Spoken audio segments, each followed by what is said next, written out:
Hai guys, kembali lagi di channel Haimin Official. Oke, di segmen kali ini aku bakalan kupas tuntas event atau race yang aku ikuti di tahun 2022. Dan di situ ada suka, duka, bahkan sampai tangisan. Habis ini aku bakalan ceritain semuanya, oke? Oke, sekarang kita bahas yang race pertama. Itu race di Kelangon, itu series Teras Chaff. Nah, di situ aku race pertama setelah beberapa tahun itu Covid kan ya. Ada Covid. Jadi aku nggak ada balapan, itu udah istirahat. Dan di situ aku di musim Covid itu aku fokusnya di konten, jadi latihan jarang. Nah, pas itu udah Covid selesai, ada terus di Teras Chaff itu, waduh ada balapan rek. Pengen ikut tapi aku ini nggak pernah latihan itu loh. Tapi aku ini harus ikut. Soalnya kan udah nggak pernah balapan pengen sekali balapan. Terus aku itu ikut bareng teman-teman tim Bandit. Di situ aku finish urutan ke-17, itu jauh banget dengan harapan yang aku inginkan. Di situ aku mikir, waduh, aku ini udah habis apa gimana ya? Masa aku harus ngonten aja, nggak usah balapan. Jadi aku mikir gitu. Tapi teman-teman tuh, aku kan nangis itu. Setelah finish aku nangis, teman-teman nyamperin. Haimin semangat, kamu itu pasti bisa. Ayo semangat gitu.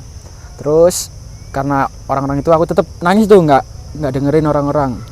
Nah di situ aku pulang kan, udah selesai tuh race-nya, udah selesai, aku pulang.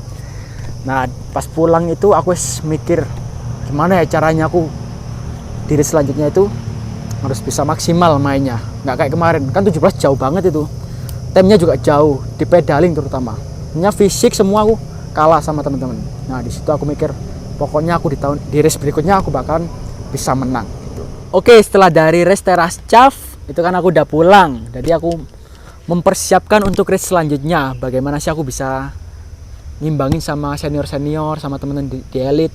Aku cari cara bagaimana.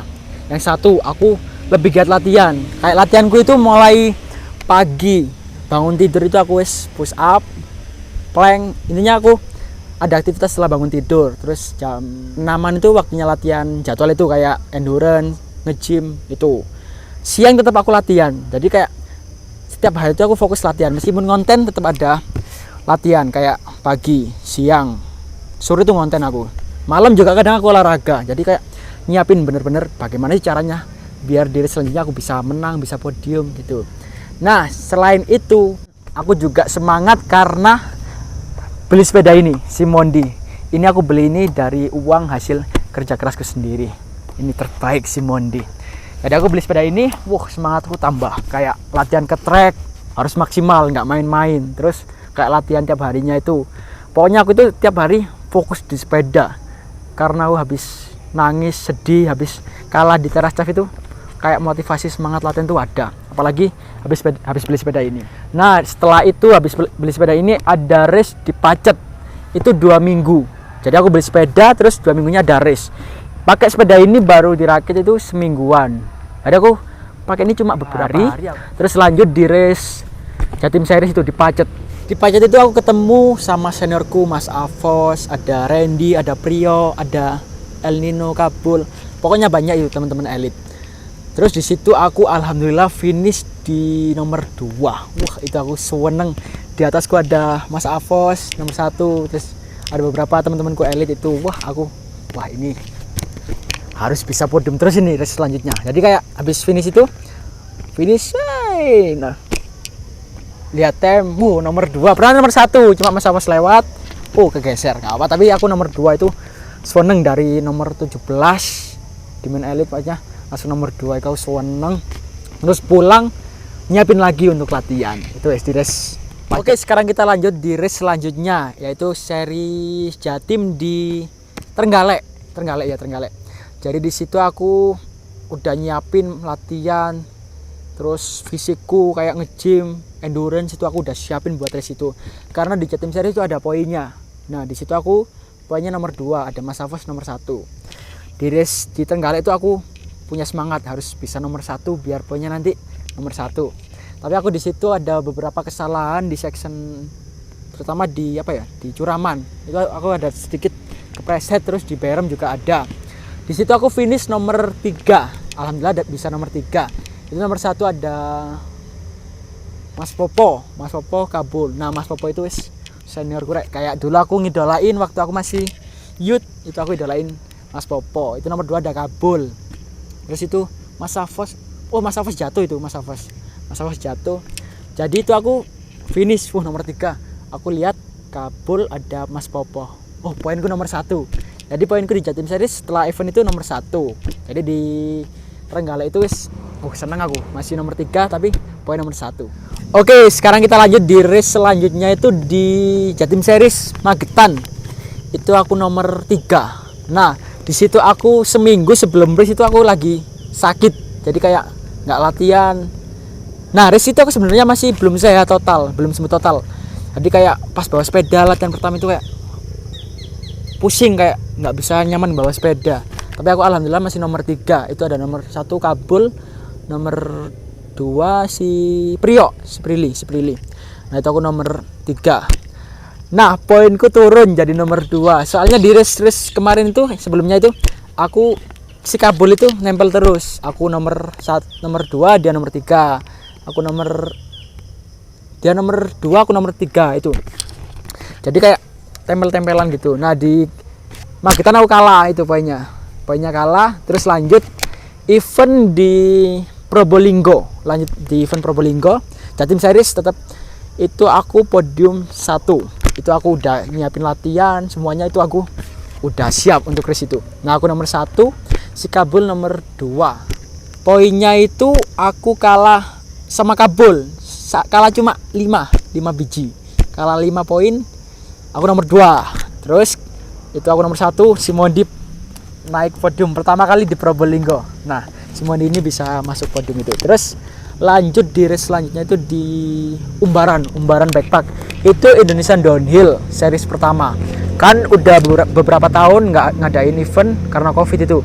Itu pertama kali Indonesian Downhill ngadain. Itu aku waktu race jatuh di Rock Garden. Mungkin karena terlalu semangat, terlalu ambisius, itu aku jatuh. Finish berapa ya? Lupa aku. Nomor 17-an kak itu aku. Terus karena itu jatuh, lanjut di race selanjutnya itu di Nganjuk. Itu aku bener-bener semangat karena kan poinnya kalah 5. Ini aku harus nomor 1. Jadi kayak punya motivasi itu. Nah, alhamdulillah aku bener-bener nomor 1 di race itu. Jadi poinku di atas nomor 1. Tapi kan masih ada seri selanjutnya. Jadi aku itu punya sangu, poinnya nomor 1. Jadi nanti di seri selanjutnya aku harus bisa mempertahankan itu. Itu jadi di series Nganjuk. Oke, untuk race selanjutnya itu race di teras Gonyawiji di Wonogiri. Itu untuk hari pertama aku sangat semangat. Jadi kayak untuk treknya aku suka, itu treknya teknikal, pedalingnya dikit, kayak Rock Garden, Curaman, itu lengkap untuk obstacle. Tapi di hari Sabtu aku kena apes, ada insiden, aku jatuh. Itu masih latihan sebenarnya, jam 12 kan warming up sebelum shading run. Itu aku jatuh di baru start sama si kembar latihan. Karena aku kemepetan sama si kembar, kayak dia ngerem di barem pertama, aku dari atas nggak nututi ngerem. Nah, aku tuh jatuh, nggak bisa kontrol, ini kena batu, helm juga kena, Google ini sampai pecah karena kena batu itu. Itu aku tetap ikut shading run. Karena kalau kita nggak ikut shading run, otomatis minggunya aku nggak bisa final. Itu meskipun aku nggak bisa pegang setir, jadi pegang gini aku tahanin biar ikut shading run, biar besok aku pikirnya gini, nggak apa-apa aku ikut shading run untuk final, entah itu aku ikut atau enggak, dipikir setelah itu shading run. Jadi aku start langsung melipir ke kiri, soalnya kan bisa itu, pokoknya start terus ke kiri itu. Nah, karena udah shading run itu kok sampai penginapan tetep buat pegang setir, udah aku kasih es batu, udah dia pakai lakban itu, kok masih nggak bisa pegang setir. Jadi itu aku malamnya langsung pulang, dijemput biar nyiapin itu minggu depannya kan ada race IDH, itu kan yang itu bergengsi banget, dan IDH itu harus ikut aku, mau nggak mau aku harus pulang. Sebenarnya bisa mau ikut final, cuma kan aku percuma, kayak turun nggak maksimal. Jadi aku pulang, nyiapin biar sembuh dulu tanganku, aku kompres di rumah, pulang aku nyiapin untuk di race Indonesian Downhill itu, series terakhir itu. Oke, karena itu udah sembuh, tanganku udah sembuh, jadi aku nggak latihan dulu, jadi kayak ngobatin tangan dulu biar sembuh. Itu 2 hari aku masih ada rasa kayak dipegang gitu, masih sakit. Itu kan hari Selasa, Rabunya itu langsung berangkat ke Kudus, seri terakhir itu Indonesian Downhill. Aku itu udah siap ya semuanya, meskipun tanganku agak sedikit sakit kayak kerasa, tapi aku kayak latihan itu udah enggak rasain itu aku di seri terakhir itu posisi ke 11. Jadi aku seneng meskipun aku nomor 11, masih timernya itu kayak ke nomor 7 sampai 9. Cuma yang 1 sampai 5 itu jauh karena mungkin kayak Mas Jambul, Mas Mukib udah hafal tracknya, itu dia menang di hafal tracknya. Pengalaman ikut race-nya itu dia lebih banyak daripada aku, kan aku masih mulai junior. Kalau kan mereka kan udah mulai kecil, udah sepedaan. Itu nomor 1 sampai 5 itu emang elitnya kenceng-kenceng itu. Aku nomor 11 itu tetap nggak optimis, nyerah, masih ada harapan, semangat. Karena kan aku di kayak teras Cav itu di Kelangon itu awan nomor 17 lah, jauh, dan timernya itu jauh. Itu ada peningkatan lah sedikit-sedikit. Aku nomor 11 di Indonesian Downhill. Terus pulang aku lanjut race terakhir di Batu. Nah, jadi trek di Batu itu ternyata urban downhill. Jadi nggak masuk hutan, nggak di trek apa kayak biasanya kan di gunung downhill itu. Ternyata masuk perkampungan, masuk rumah-rumah warga. Itu aku pakai sepeda bukan ini. Aku pakai yang enduro, Simodi yang enduro itu. Karena kan masuk rumah itu harus pakai sepeda kecil, harus sepeda ringan, kayak pedalingnya juga harus itu. Karena ringan aku pakai Simodi itu. Terus di situ aku berangkat hari Sabtu sama teman-teman, berangkat sendiri sama kru high. Itu aku berangkat sendiri. Kena macet itu, aku berangkat jam 9 nyampe Batu jam berapa ya? Jam 3 bin ya? Jam 3 kena macet.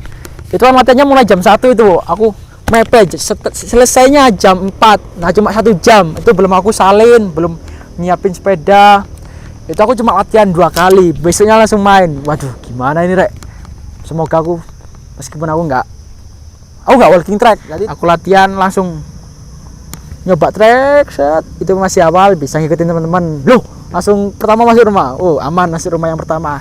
Nah, masuk rumah yang kedua itu nggak bisa masuk aku. Ternyata sumpit, Rek. Ya itu kayak video kemarin tuh, sumpit, nggak bisa tuh. Waduh, aku latihan itu loadingnya juga susah. Maksudnya bukan susah sih, kayak soalnya aku nggak berangkat duluan, jadi kayak sama teman-teman telat gitu. Latihannya cuma 2 kali aku itu. Waduh, cuma latihan 2 kali, Rek. Gimana ya besok ya, aku mikir gitu. Jadi setelah itu aku besoknya kan udah beres-beres, pulang ke penginapan, itu nyiapin sepedanya, aku siapin apa yang belum aku cek. Terus lanjut kita ke race-nya kan ya. Di race-nya itu aku di jam 12 ada warming up, latihan dua kali. Aku finish nomor 4. Itu aku pikirku, soalnya di atas aku itu nyantol di rumah sama di tembok. Itu aku nyantol, pikirku, waduh ini gimana, Rek? Poinku masa kalah sama si Kabul. Finish kan ya, waduh, finish aku pikirku nomor 7, pikirku gitu. Ternyata aku finish masih nomor 4. Tapi ya gitu, poinku kalah sama si Kabul. Jadi overallnya aku nomor 2. Kabul nomor 1, aku nomor 2. Nah, di situ aku nggak pesimis, makanya meskipun kalah aku tetap kan nomor 2 itu overall Jatim, lumayan lah. Pikirku, wah, ini pencapaianku yang terbaik. Jadi habis tadi aku kalah dari Kelangon, jadi kayak ada peningkatan lah, kayak step by step naik gitu. Jadi nggak naik turun gitu, jadi stabil gitu. Ya gitulah race di tahun 2022, ada suka duka bahkan tangis. Intinya aku di 2022 itu kayak pencapaianku berhasil, meskipun dari awal race pertama sedih, nangis. Jadi di ujung event itu aku kayak menerima kebahagiaan ini. Nah, itulah race aku di tahun 2022. Terus aku di 2022 di akhir tahun aku pamit dari tim, dari Bandit. Udah pamit baik-baikan sama Umpur, udah ketemu baik. Soalnya kan aku masuknya baik, keluarnya juga harus baik. Tuh, aku pamit di 2023 aku sendiri. Dan aku juga udah berterima kasih banyak sama Umpur pas ketemu itu, sama teman-teman kan itu rapat itu. Udah berterima kasih sama semuanya, sama orang-orang tua-tuanya Bandit, itu aku udah berterima kasih banyak udah disupport di tahun-tahun sebelumnya. Dan pokoknya kalian support aku terus di 2023 biar aku berprestasi lagi, lebih berkarya lagi, lebih semangat lagi. Pokoknya kalian support aku terus, oke? Ya cukup itulah cerita aku di tahun 2022, ada suka, duka, sampai tangisan dan kebahagiaan. Jadi terima kasih udah support aku, terima kasih udah nonton video ini mulai awal sampai habis. Pokoknya kalian jangan lupa di like, comment, share, and subscribe. Kalian komen aku bikin konten apa, kayak berpetualangan, cari, sekarang kan lagi apa, konten lato-lato atau cari cana. Pokoknya kalian komen di kolom komentar, oke? See you next video, bye bye.